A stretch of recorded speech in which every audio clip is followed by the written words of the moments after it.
दोस्तों 95% हारे हुए मुकाबले को इस तरह से जीत गई गुजरात टाइटंस की टीम। डेविड मिलर और शुभमन गिल का आया तूफान। स्वागत है दोस्तों आप सभी का हमारे यूट्यूब चैनल क्रिकेट देखो जी में।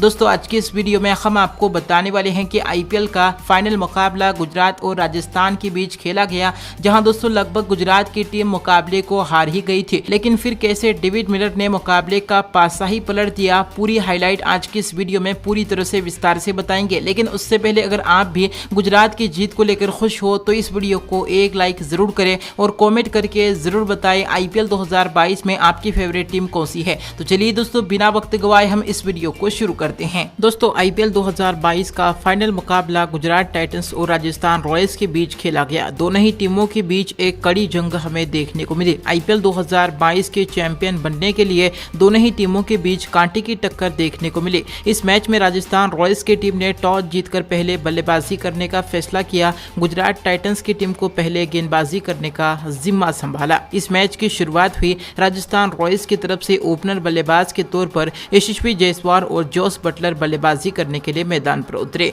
जहां इनिंग्स के पहले ही ओवर में राजस्थान रॉयल्स की टीम सिर्फ 2 रन बना सके। लेकिन दोस्तों इसके बाद अगले ही ओवर में जोस बटलर के बल्ले से एक शानदार चौका देखने को मिला। वहीं तीसरे ओवर में यशस्वी जायसवाल ने अपनी आक्रामक बल्लेबाजी का रवैया दिखाते हुए एक चौका और एक गगनचुंबी छक्का भी जड़ दिया। वहीं दोस्तों लेकिन अगली ही ओवर में अगली ही गेंद पर यशस्वी जायसवाल यश दयाल की गेंद पर 22 रन के व्यक्तिगत स्कोर पर अपना विकेट गंवा बैठे और पवेलियन लौट गए। विकेट के बाद भी छठे ओवर में नए बल्लेबाज संजू सैमसन ने आते ही चौके के साथ अपना खाता खोला। वहीं दोस्तों 6 ओवर के पावर प्ले में राजस्थान की टीम 1 विकेट के नुकसान पर 44 रन बना चुकी थी। इसके बाद 7वें ओवर में जोस बटलर ने एक बार फिर से अपनी शानदार बल्लेबाजी का नजरा दिखाते हुए एक के बाद एक 2 करारे चौके जड़ दिए। लेकिन इसके बाद अगले ही ओवर में राशिद खान ने 5 रनों का किफायती ओवर निकाला। लेकिन 9वें ओवर में संजू सैमसन हार्दिक पांड्या की गेंद पर अपना विकेट गंवा बैठे और मात्र 14 रन बनाकर पवेलियन लौट गए।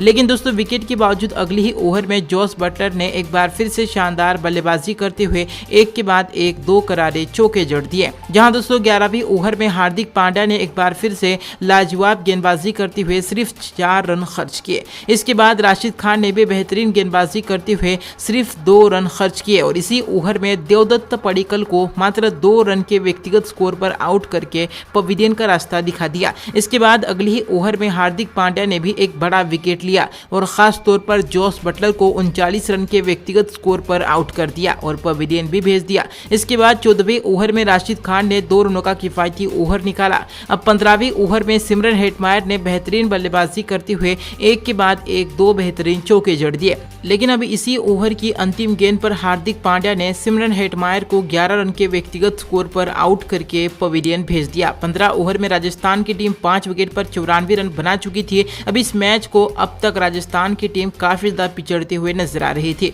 16वें ओवर में साई किशोर ने बेहतरीन गेंदबाजी करते हुए अश्विन को भी 6 रन के व्यक्तिगत स्कोर पर आउट करके पवेलियन भेज दिया। इसके बाद 17वें ओवर में लॉकी ने 6 रनों का किफायती ओवर फेंका। लेकिन अब अगले ही ओवर में ट्रेंट बोल्ट ने एक गगनचुंबी छक्का जड़ दिया। लेकिन छक्का लगाने के ठीक बाद अगली ही गेंद पर ट्रेंट बोल्ट भी साई किशोर की गेंद पर 11 रन के व्यक्तिगत स्कोर पर अपना विकेट गंवा बैठे। हालांकि विकेट के बावजूद भी इसी ओवर में ओबेड मक्काई के बल्ले से एक और गगनचुंबी छक्का देखने को मिला। जी हां दोस्तों इस ओवर में राजस्थान की टीम ने कुल 16 रन बटोर लिए थे। इसके बाद 19वें ओवर में यश दयाल ने 3 रनों का किफायती ओवर निकाला। अब इनिंग्स के अंतिम ओवर में रियान पराग ने भी एक करारा चौका जड़ दिया। लेकिन अब इसी ओवर में ओबेड मक्काई भी रनआउट का शिकार हो गए। इसके बाद इनिंग्स के अंतिम गेंद पर रियान पराग भी मोहम्मद शमी के हाथों क्लीन बोल्ड हो गए। जहां 20 ओवर की पारी में राजस्थान रॉयल्स की टीम 9 विकेट के नुकसान पर सिर्फ 130 रन ही बना सके और राजस्थान रॉयल्स की टीम ने गुजरात टाइटंस के सामने जीत के लिए 131 रनों का लक्ष्य रखा। वहीं दोस्तों गुजरात टाइटंस की तरफ से ओपनर बल्लेबाज के रूप में रिद्धिमान साहा और शुभमन गिल बल्लेबाजी करने के लिए मैदान पर उतरे, जहां पहले ही ओवर में शुभमन गिल ने एक करारा चौका जड़ा।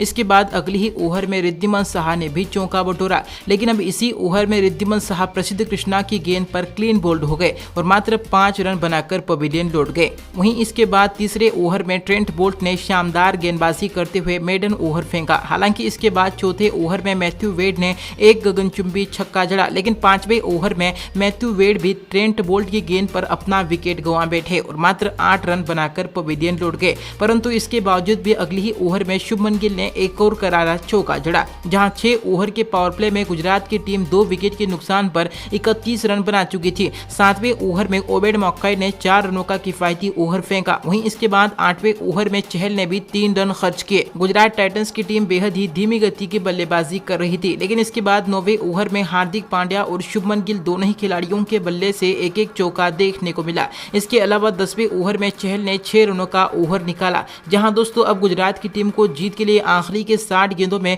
77 रनों की जरूरत थी। 11वें ओवर में हार्दिक पांड्या के बल्ले से एक और करारा चौका देखने को मिला। इसके अलावा अगले ही ओवर में हार्दिक पांड्या ने आक्रामक बल्लेबाजी करते हुए एक ही ओवर में एक चौका और एक गगनचुंबी छक्का जड़ दिया। वहीं हार्दिक पांड्या और शुभमन गिल दोनों ही खिलाड़ी काफी शानदार बल्लेबाजी कर रहे थे। दोनों ही खिलाड़ियों के बीच बेहतरीन साझेदारी पनप चुकी थी, लेकिन 14वें ओवर में युजवेंद्र चहल ने अपनी गेंदबाजी का जलवा बिखेरा। कप्तान हार्दिक पांड्या को 34 रन के व्यक्तिगत स्कोर पर आउट करके पवेलियन का रास्ता दिखा दिया। हालांकि इसके बाद अगले ही ओवर में नए बल्लेबाज डेविड मिलर ने एक लाजवाब चौका जड़ दिया। 15 ओवर में गुजरात की टीम 3 विकेट पर 97 रन बना चुकी थी। आखिरी की 30 गेंदों में गुजरात को जीत के लिए 34 रनों की जरूरत थी। वहीं 16वें ओवर में डेविड मिलर ने एक और बेहतरीन और अतिशी बल्लेबाजी करते हुए छक्का जड़ दिया। इस ओवर में गुजरात ने कुल 12 रन बटोर लिए। इसी के साथ गुजरात की टीम अब यहां पर जीत की तरफ बढ़ रही थी, जहां 17वें ओवर में डेविड मिलर ने एक बार फिर से शानदार बल्लेबाजी करते हुए एक के बाद एक 2 बेहतरीन चौके जड़ दिए।